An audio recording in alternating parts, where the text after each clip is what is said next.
Russian forces claimed they captured 2 more settlements in Ukraine over the past 24 hours. In a briefing, the Russian Defense Ministry said its forces launched strikes on the energy facilities of Ukrainian military enterprises, military airfield infrastructure along with manpower and equipment concentration areas.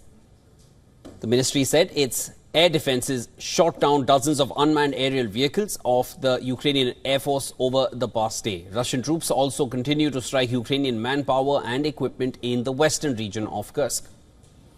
On the same day, the General Staff of the Ukrainian Armed Forces reported that as of Tuesday afternoon, Ukrainian forces engaged in over 100 fights with Russian forces, most on the axis of Kurakhov and Pokrovsk.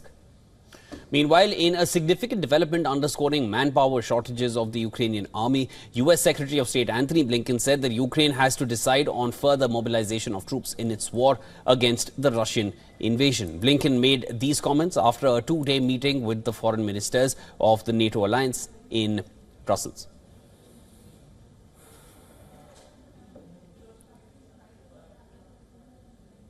And then finally, mobilization. This is critical because even with the money, even with the munitions, there have to be people on the front lines to deal with the Russian aggression.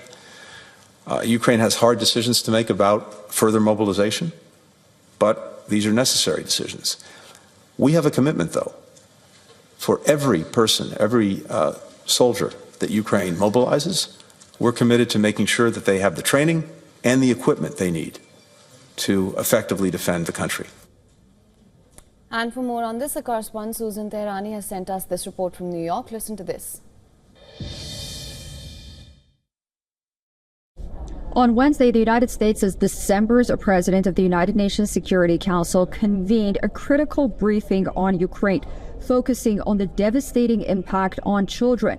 UNICEF Executive Director Catherine Russell revealed alarming statistics. Over 1,700 Ukrainian children have been killed or injured since the war began, with millions lacking essentials like clean water, sanitation, and education. She highlighted the destruction of civilian infrastructures, including hospitals and schools. A U.S.-backed report presented evidence alleging that Russia forcibly is transferring Ukrainian children, acts deemed war crimes by the International Criminal Court.